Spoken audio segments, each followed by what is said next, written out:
Imagine being at the peak of Hollywood stardom, your face recognized across the globe, your name synonymous with elegance and sophistication.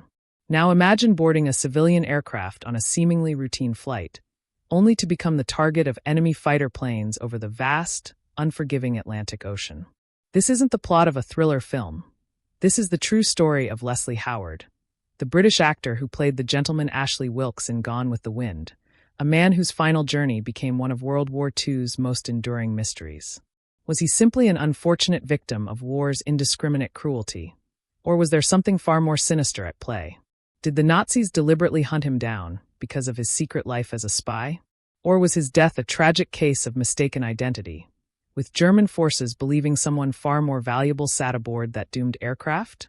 The truth is stranger than fiction, and today we're diving deep into the extraordinary life and mysterious death of Leslie Howard, the actor who became a spy. Born Leslie Howard Steiner on April 3, 1893, in the Forest Hill area of London, Howard came from a background that would have seemed improbable for someone who would later embody the quintessential English gentleman on screen. His father, Ferdinand Steiner, was a Hungarian Jewish immigrant who had settled in Britain and established himself as a stockbroker. His mother, Lillian Bloomberg, came from German Jewish ancestry mixed with English roots. Growing up in the late Victorian and Edwardian era, young Leslie was exposed to a cosmopolitan household where multiple languages were spoken and European culture blended seamlessly with British sensibilities. This multicultural upbringing would later inform his nuanced performances and his deep understanding of the political tensions that would engulf Europe. As a youth, he attended Dulwich College, a prestigious independent school in South London known for producing writers, actors, and intellectuals. Nothing in his early years suggested the dramatic trajectory his life would take. From a shell-shocked soldier to Hollywood heartthrob to wartime propagandist and possible intelligence operative. When the First World War erupted in 1914, Howard was in his early 20s, working in a London bank, a respectable but unremarkable career path for a young man of his background. Like millions of his generation, he felt the call of duty and enlisted in the British cavalry. He served as a junior officer on the Western Front, where he witnessed the industrialized slaughter that defined that conflict. The trenches, the constant artillery bombardment, the sight of friends and comrades cut down by machine gun fire. All of this took a profound psychological toll. Howard developed what was then called shell shock, what we now recognize as post-traumatic stress disorder. The condition left him physically uninjured but mentally shattered, plagued by anxiety, insomnia, and what contemporaries described as nervous exhaustion. Medical authorities of the time had limited understanding of psychological trauma, and treatment options were rudimentary. One Army doctor, searching for any therapeutic intervention that might help the young officer recover, made an unusual suggestion: acting. The doctor theorized that the discipline and concentration required for theatrical performance might help Howard focus his mind and overcome his psychological wounds. It was an unconventional prescription, but it would change the course of his life. Howard threw himself into acting with surprising passion and natural talent. He began appearing in theatrical productions in London's West End, quickly earning recognition for his subtle, intelligent performances. Unlike the bombastic theatrical style popular in that era, Howard brought a naturalistic quality to his roles. He didn't shout or gesture wildly. Instead, he conveyed emotion through understated facial expressions, vocal inflection, and an almost aristocratic restraint. Audiences found this refreshing and modern. By the 1920s, he had become a respected stage actor in London, and his reputation began crossing the Atlantic. Broadway beckoned, and Howard answered, making his American theatrical debut to considerable acclaim. American audiences were captivated by his refined British manner, his intelligent approach to complex roles, and what critics called his romantic melancholy, a quality that would define his screen persona. When sound came to motion pictures in the late 1920s, Hollywood studios desperately sought actors who could actually speak with polish and education. Howard, with his theatrical training and distinctive voice, was perfectly positioned for this new era of cinema. His transition to film was remarkably smooth. In 1930, he appeared in Outward Bound, a supernatural drama that showcased his ability to convey depth and philosophical complexity on screen. But it was his 1933 performance in Berkeley Square that truly established him as a Hollywood leading man. In this romantic fantasy, He played an American architect who mysteriously travels back in time to 18th century London, where he falls in love with a woman from that era. The role required Howard to convey both wonder and tragedy, playing a man torn between two worlds and two times. His performance earned him an Academy Award nomination and cemented his reputation as an actor of unusual sensitivity and intelligence. He followed this with a string of prestigious productions. Of Human Bondage in 1934, where he starred opposite an electrifying young Bette Davis in her breakthrough role. The Scarlet Pimpernel that same year, where he played the foppish English aristocrat who secretly rescues French aristocrats from the guillotine during the French Revolution, a role that would prove eerily prophetic, and The Petrified Forest, in 1936, where he reprised his stage role, alongside Humphrey Bogart, helping to launch Bogart's film career. Throughout these years, Howard developed a distinctive screen image. The cultured, somewhat ethereal intellectual hero, a man of refinement and quiet strength rather than physical action. By the mid-1930s, Leslie Howard had achieved what most actors only dream of: international stardom, critical respect, financial security, and the freedom to choose his projects. He had also become involved in producing and directing, exercising creative control over his work in ways few actors of that era could. His personal life, however, was considerably more complicated than his public image. He had married Ruth Evelyn Martin back in 1916, when he was still recovering from his war trauma and just beginning his theatrical career. They had 2 children together, a son named Ronald and a daughter named Leslie Ruth. But Howard's marriage existed more on paper than in practice. He spent increasing amounts of time in Hollywood while his wife remained in England with their children. He developed a reputation, discreetly known within the industry but kept from public view, as a romantic figure who formed intense attachments to his leading ladies. His affair with Merle Oberon during the filming of The Scarlet Pimpernel nearly ended his marriage. There were other relationships, other complications. Yet he and Ruth never divorced, maintaining a public facade of respectability while living largely separate lives. This duality, the public image of refined respectability versus private complexity, would characterize much of Howard's life. Then came 1939, and with it, the role that would ensure Leslie Howard's immortality in cinema history. David O. Selznick was producing what he intended to be the most ambitious film ever made, an adaptation of Margaret Mitchell's phenomenally popular novel, Gone with the Wind. The casting of Scarlett O'Hara had consumed years and generated endless publicity, with the role eventually going to the relatively unknown British actress Vivien Leigh. But the role of Ashley Wilkes, the honorable Southern gentleman whom Scarlett obsessively desires, was equally crucial. Selznick wanted Leslie Howard. Howard himself was profoundly uninterested. He was 45 years old, nearly 20 years older than the character he would be playing. "I'm not nearly beautiful enough or young enough to play Ashley Wilkes," he protested. He found the character weak and ineffectual, the sort of man he had no interest in portraying. Moreover, he was increasingly preoccupied with events in Europe, where Adolf Hitler's Nazi Germany was threatening war. Howard's Hungarian Jewish heritage, his cosmopolitan background, his intellectual nature, all of these made him acutely aware of the Nazi threat in ways that many of his Hollywood colleagues were not. He wanted to return to Britain, to contribute to what he saw as an inevitable conflict. Playing a plantation owner's son in a costume epic seemed frivolous and irrelevant. Selznick, however, was nothing if not persistent. He offered Howard not just a substantial salary, but also the opportunity to produce another film for Selznick International, giving him complete creative control. This was an offer Howard couldn't refuse. The chance to make a film addressing contemporary issues, to use cinema as a platform for the ideas and concerns that increasingly dominated his thoughts. Reluctantly, he agreed to play Ashley Wilkes. When Gone with the Wind was released in December 1939, it was immediately recognized as a cinematic landmark. The film's sweep, its scope, its technical achievements, and its performances captivated audiences worldwide. Vivien Leigh's Scarlett was fierce and unforgettable. Clark Gable's Rhett Butler was swaggering and iconic. But Howard's Ashley provided the moral center of the story. The man of principle and honor overwhelmed by forces beyond his control, clinging to a vanishing world with dignity even as it crumbled around him. Critics praised his performance as the perfect embodiment of the lost cause mythology. Audiences swooned.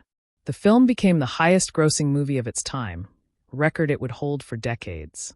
And Leslie Howard, despite his own misgivings about the role, had given one of the defining performances of Hollywood's golden age. But even as Gone with the Wind was completing production, Howard's mind was elsewhere. War had erupted in Europe in September 1939 when Nazi Germany invaded Poland and Britain honored its treaty obligations by declaring war. Howard immediately returned to Britain, leaving behind Hollywood's glamour and enormous paychecks. Many in the film industry were baffled. Why would someone at the height of fame and earning power abandon Hollywood for a country preparing for war?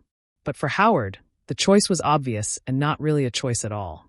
This was his country, his culture, his heritage that Hitler threatened. He would contribute to the fight in the way he knew best, through film and performance. He had no military role. At 46 years old with a history of psychological trauma from the previous war, he would not be returning to combat. Instead, he would fight with images and words, using cinema as a weapon against fascism.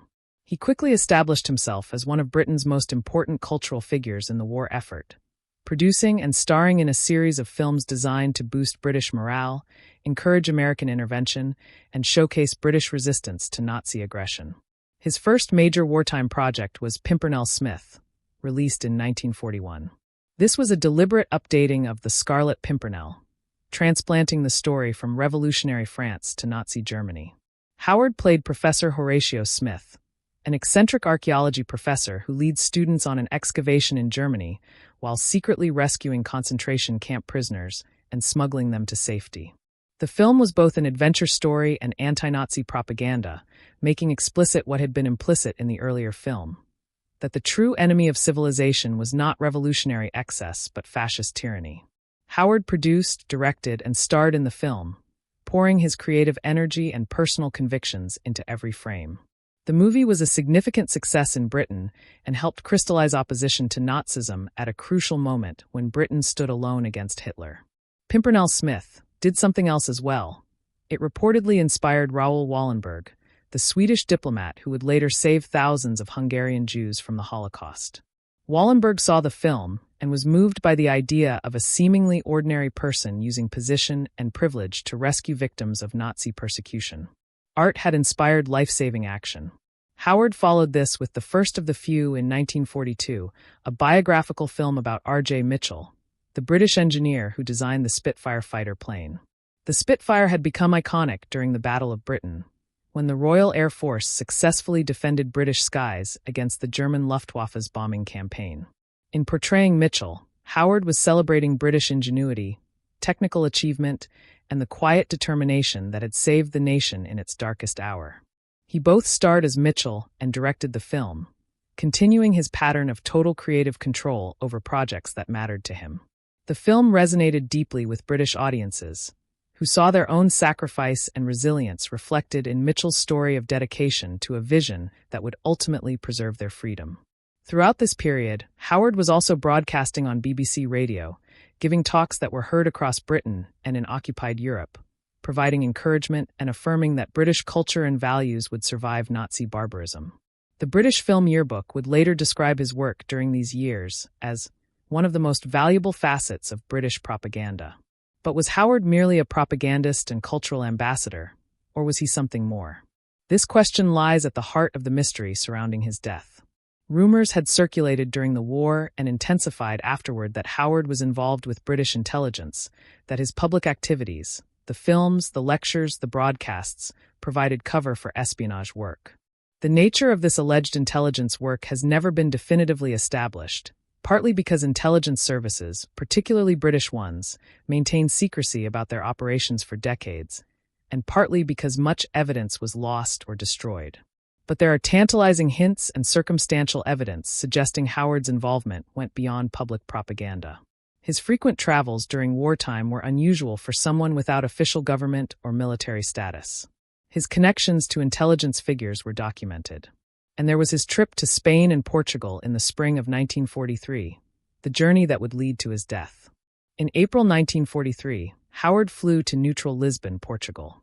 Officially, he was there on a cultural mission, to deliver lectures about British cinema and Shakespeare, to screen his films including The First of the Few, and generally to promote British culture and boost morale among British expatriates and diplomats in the Iberian Peninsula. Spain and Portugal were officially neutral, but both were authoritarian states with governments sympathetic to fascism.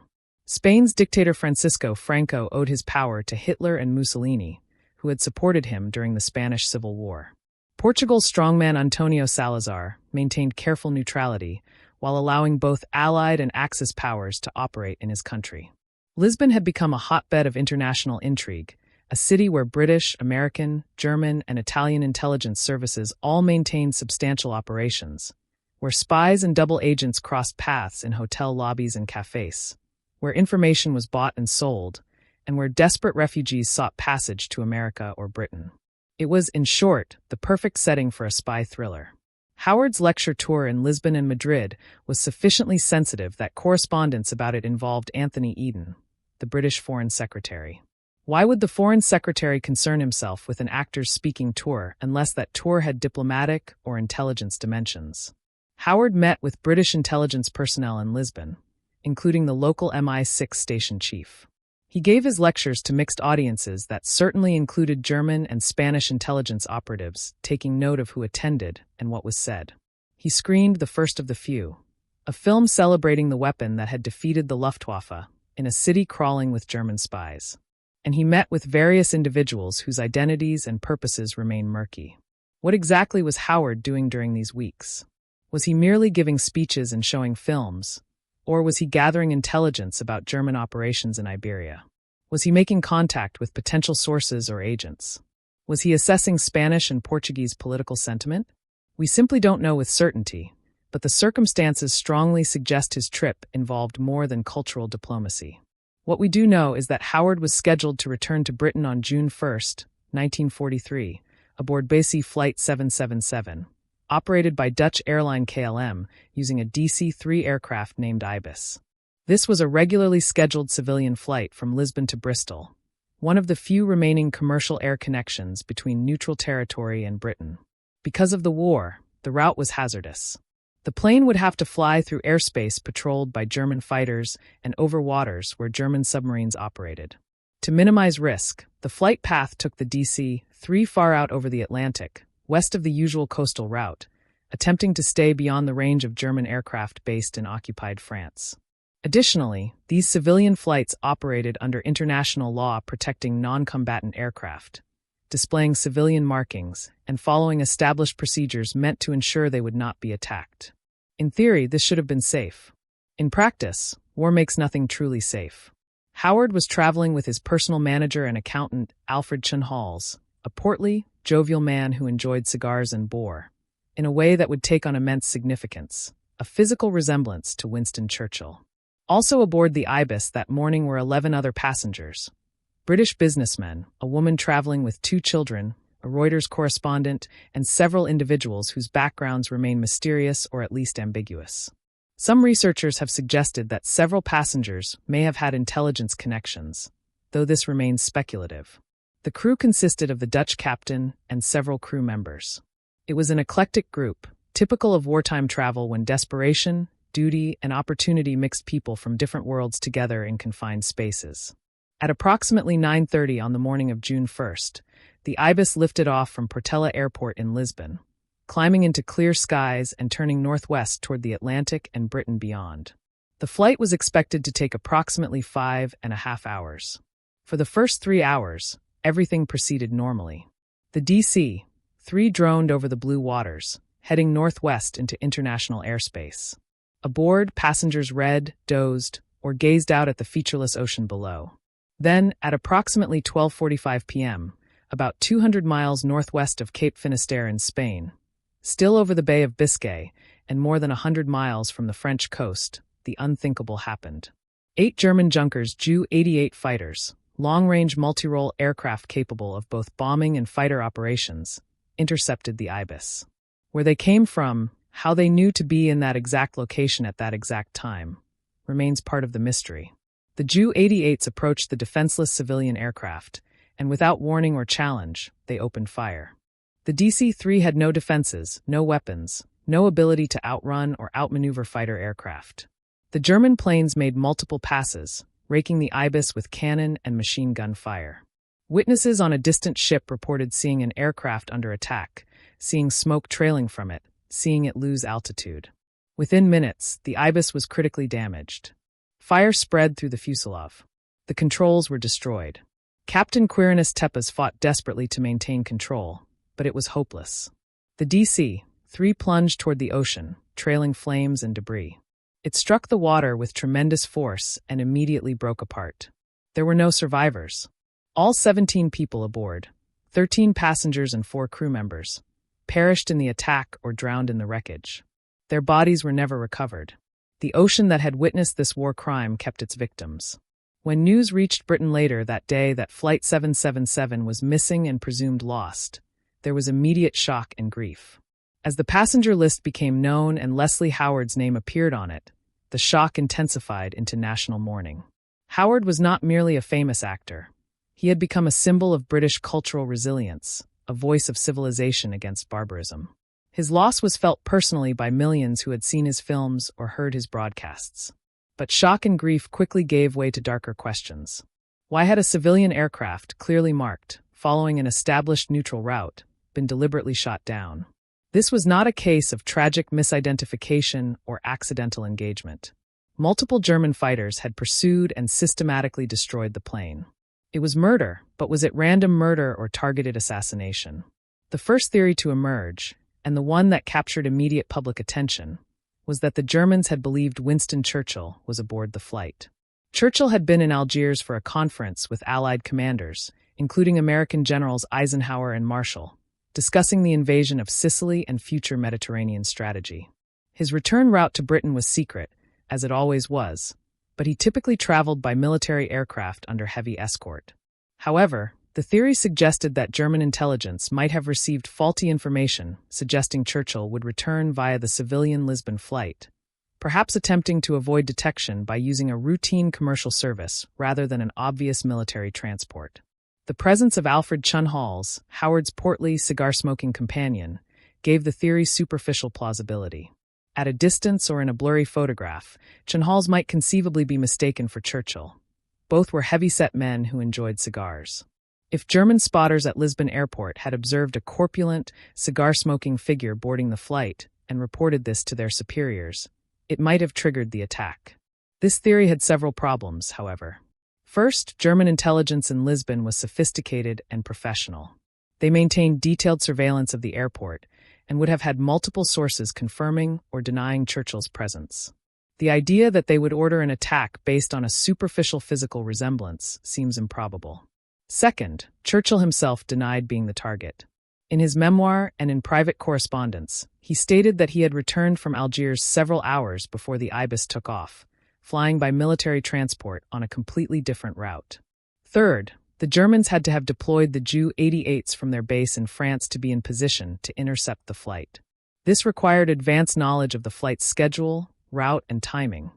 It couldn't have been a spontaneous decision based on last-minute identification. The attack required planning and specific orders. So if not Churchill, then who or what was the target? The second major theory is that Leslie Howard himself was the target. This theory suggests that the Nazis, particularly Joseph Goebbels, Hitler's minister of propaganda, wanted Howard dead because of his effectiveness as a British propagandist and cultural figure. Goebbels certainly knew who Howard was. Nazi intelligence maintained detailed files on prominent British cultural figures, especially those involved in anti-German activities. Howard's films, particularly Pimpernel Smith, with its explicit portrayal of Nazis as brutal villains and its celebration of rescuing concentration camp victims, had infuriated German authorities. His broadcasts on the BBC reached German-occupied territories and encouraged resistance. Some accounts suggest Goebbels had personally ordered Howard's name placed on a target list. From this perspective, the attack on Flight 777 was an assassination mission, pure and simple. The Germans knew Howard had been in Lisbon, they monitored his departure, and they dispatched fighters specifically to kill him, accepting the death of other passengers as collateral damage, or perhaps even as additional intimidation. A message that Britain's cultural figures were not safe even on neutral civilian aircraft. This theory is more plausible than the Churchill scenario. Howard was genuinely important to British morale and propaganda efforts. His death would remove a significant asset and potentially discourage other British cultural figures from contributing to the war effort. However, this theory also has complications. Would Nazi Germany really dedicate military resources and risk international condemnation for killing a single actor, however prominent? The attack violated international law protecting civilian aircraft. It generated significant negative publicity for Germany, particularly in neutral countries that relied on air connections to Britain. Moreover, Howard was 50 years old and, while culturally significant, not irreplaceable. Britain had many actors, directors, and writers contributing to the war effort. Assassinating Howard would create a martyr and potentially strengthen British resolve rather than undermining it. Would this really seem worth the cost to German military planners? It might to someone like Goebbels, who thought in terms of symbolic and psychological warfare. But would the Luftwaffe commit scarce resources to such a mission? The third theory is that Howard was indeed involved in intelligence work and that German intelligence knew or suspected this, making him a legitimate military target in their view. This theory suggests Howard's cultural activities provided cover for espionage, that his trip to Spain and Portugal involved gathering intelligence, making contact with agents, or conducting other clandestine operations. If German intelligence had detected this, they might have concluded that eliminating him served both symbolic and practical purposes, killing a propagandist and an operative simultaneously. Some accounts suggest that Howard had been meeting with British intelligence personnel in Lisbon and possibly in Madrid, and that German surveillance had noted these meetings. Other accounts claim he had been sounding out Spanish officials about Spain's commitment to neutrality, assessing whether Spain might enter the war on Germany's side. If any of this is true, then from the German military perspective, Howard was a combatant engaged in warfare, albeit not in uniform, and the attack, while still barbaric, had a strategic rationale beyond mere assassination. Evidence for Howard's intelligence activities remains circumstantial, but intriguing. His son Ronald Howard later stated that he believed his father had been working for British intelligence, though he had no specific proof. Various intelligence veterans have suggested Howard served as an agent or asset, though none have provided documentation. The fact that correspondence about his Iberian trip involved the Foreign Secretary, that he met with intelligence personnel, that his activities were carefully monitored by both British and German services. All of this suggests something beyond a simple cultural exchange. Moreover, Howard himself had become increasingly vocal about the need to resist Nazism, not just through films but through active engagement. It's entirely plausible that he offered his services to British intelligence, that they accepted, and that he conducted operations under the cover of his legitimate cultural activities. If so, he was playing an extremely dangerous game in a city that was essentially enemy territory under a thin veneer of Portuguese neutrality. A fourth theory involves other passengers on the flight. Intelligence research after the war suggested that several passengers had intelligence connections or were carrying sensitive information. One passenger was supposedly a courier carrying documents back to Britain. Another may have been a British agent returning from an operation. If German intelligence had identified any of these individuals as targets, they might have ordered the attack for reasons having nothing to do with Howard or Churchill, with the actor's presence being merely coincidental. This theory is difficult to evaluate because passenger identities and backgrounds remain incompletely documented. Many records were lost or remain classified. We simply don't know enough about everyone aboard that flight to fully assess this possibility. There's also a variation on the Howard as target theory that's both darker and more personal. Some researchers have suggested that the attack was ordered not by military intelligence, but by Goebbels personally, motivated less by strategic calculation than by visceral hatred. Goebbels was a failed novelist and frustrated intellectual who saw himself as Germany's cultural arbiter. Howard represented everything Goebbels despised: a cosmopolitan intellectual with Jewish heritage, a figure of elegance and refinement who wielded cultural influence, someone whose work directly challenged Nazi ideology. Pimpernel Smith, in particular, had enraged Goebbels because it portrayed Nazis as thuggish brutes outwitted by a clever Englishman, essentially the opposite of Nazi self-image. According to this theory, Goebbels brooded over Howard, developed an obsessive hatred, and when the opportunity arose to eliminate him, seized it regardless of strategic sense or diplomatic cost. Goebbels had the authority to order such an operation through his connections to the SS and Luftwaffe. Whether he actually did so remains unproven, but is psychologically plausible given what we know of Goebbels's character. In the decades since the war, various researchers have attempted to determine what really happened through archival research. German military records captured after the war showed that the Ju-88 fighters that attacked the Ibis were from Kampfgeschwader 40, a unit specializing in maritime operations and long-range patrols based in France. The pilots' mission reports indicated they had been ordered to intercept and destroy a specific civilian flight, confirming that this was not a case of mistaken identity or spontaneous engagement. However, the records don't clearly indicate who ordered the attack or what intelligence led to that order. The decision-making trail disappears into the murky bureaucracy of Nazi Germany's overlapping intelligence and military services. Was it a Luftwaffe decision based on military intelligence? Was it ordered by the SD, the SS intelligence service? Did it come from Goebbels's propaganda ministry? The documents don't say, or at least the documents that survived don't say. What we're left with is an enduring mystery.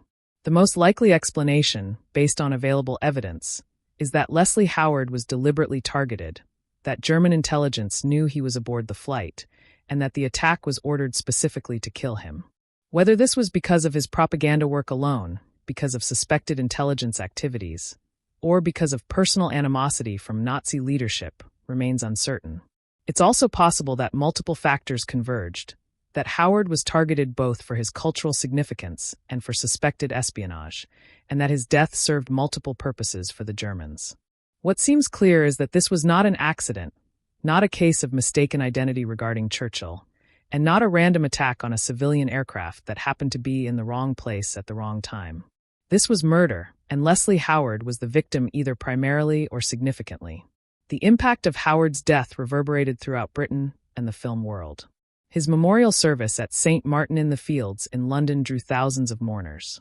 Tributes poured in from fellow actors, directors, writers, and political figures.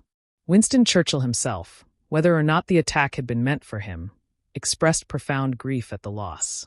The British film industry had lost one of its most talented and committed figures. Beyond the immediate grief, Howard's death became a symbol of Nazi barbarism. Proof that the enemy respected no laws, no conventions, no bounds of civilized behavior. This only hardened British resolve to see the war through to complete victory. Howard's final film, The Gentle Sex, a tribute to women's contributions to the war effort, was released posthumously and dedicated to his memory. His work lived on, continuing to inspire and encourage. In Hollywood, where Howard had achieved his greatest fame, the reaction was equally profound. Many of his former colleagues and collaborators expressed shock and sorrow. His Gone with the Wind co-stars, particularly Vivien Leigh, were devastated. Leigh and Howard had formed a close friendship during filming, bonding over their shared British background and their somewhat ambivalent feelings about their iconic roles. She mourned him as both a colleague and friend. The film industry in general saw his death as emblematic of how the war had changed everything. Hollywood's golden age had given way to a darker era where even its biggest stars could not escape the global conflict. Many actors and directors who had considered their work frivolous compared to military service were inspired by Howard's example to contribute more actively to the war effort through films, bond drives, and troop entertainment. Leslie Howard left behind a complex legacy. As an actor, he created memorable performances that continue to resonate. His Ashley Wilkes remains definitive, the embodiment of a particular kind of doomed romantic idealism. His other roles in films like The Scarlet Pimpernel and Pygmalion showcased his range and intelligence as a performer. As a director and producer, he demonstrated that commercial cinema could address serious themes and serve moral purposes beyond entertainment. His wartime films were not merely propaganda, but genuine works of art that happened to serve a cause. And as a human being, he embodied the principle that those with talent and platform have a responsibility to use them for something beyond personal gain. He could have remained in Hollywood, accumulated more wealth and fame, and waited out the war in safety and comfort. Instead, he chose engagement and commitment, and ultimately paid with his life. The mystery of his death adds another dimension to his legacy. There's something fitting, almost literary, about the ambiguity. Howard spent his career playing men of hidden depths, aristocrats who were secretly revolutionaries, seemingly ordinary professors who were heroes, gentle souls with steel beneath. That his own death involved layers of possible explanation, that he may have been living a double life as actor and agent, that his final flight involved mystery and conspiracy. All of this seems almost like a plot from one of his films. But it wasn't fiction. It was real, and 17 people died, and the world lost something valuable. In the years after the war, various writers and researchers tried to uncover the truth. Howard's family, particularly his son Ronald, who also became an actor, sought answers but found only partial explanations and fragmentary evidence. The British government neither confirmed nor denied Howard's intelligence connections, maintaining the official secrecy that intelligence services consider essential. German records provided some pieces of the puzzle, but not the complete picture. Various books and articles proposed theories, each finding some evidence, but none achieving definitive proof. The mystery has persisted into the 21st century, with new researchers occasionally bringing fresh perspectives but rarely new facts. Perhaps we'll never know with complete certainty what happened and why. Perhaps some secrets of that era will remain secrets forever. What we can say with certainty is that Leslie Howard lived an extraordinary life, that he used his talents for purposes beyond himself, and that he died in service to his country and his principles. Whether he was a spy in the technical sense, someone recruited, trained, and directed by an intelligence service to conduct clandestine operations, or merely a patriotic citizen who allowed his legitimate activities to serve intelligence purposes, is perhaps less important than the fundamental reality that he chose duty over safety, commitment over comfort, and engagement over isolation. In an age of global conflict between civilization and barbarism, he stood clearly on the side of civilization and accepted the consequences. His films remain watchable and powerful more than 80 years after their creation. Gone with the Wind, whatever its problematic aspects regarding race and the romanticization of the Confederacy, remains a cinematic landmark, and Howard's performance contributes significantly to its impact. Pimpernel Smith is still thrilling and relevant, a reminder that resistance to tyranny is always possible and always necessary. The First of the Few beautifully celebrates the marriage of intellect and determination that saved Britain in its darkest hour. These works constitute a legacy that transcends the circumstances of their creation and the mystery surrounding their creator's death. The story of Leslie Howard and his final flight reminds us of several timeless truths. First, that war respects nothing, not international law, not civilian status, not fame or achievement. The forces unleashed by global conflict devour the innocent alongside combatants, and nobody is truly safe when nations mobilize for total war. Second, that individuals can make meaningful differences even in vast historical events. Howard's propaganda work genuinely contributed to British morale and international support. His films influenced millions. His possible intelligence work, whatever its nature, served British strategic interests. One person, using talents and platform wisely, can matter. Third, that mysteries sometimes remain mysteries.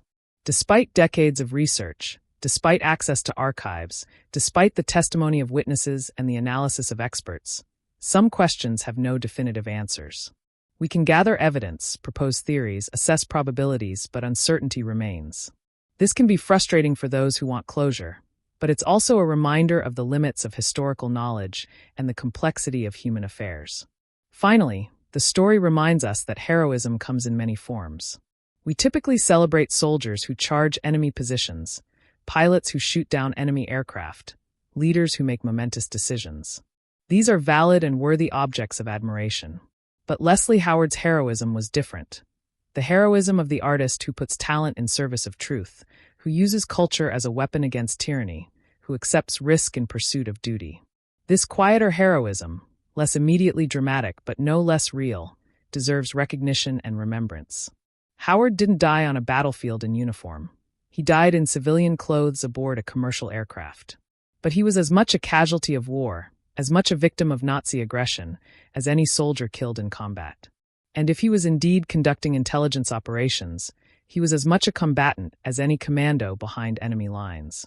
The June 1, 1943, downing of BOAC Flight 777 over the Bay of Biscay remains one of World War II's enduring mysteries.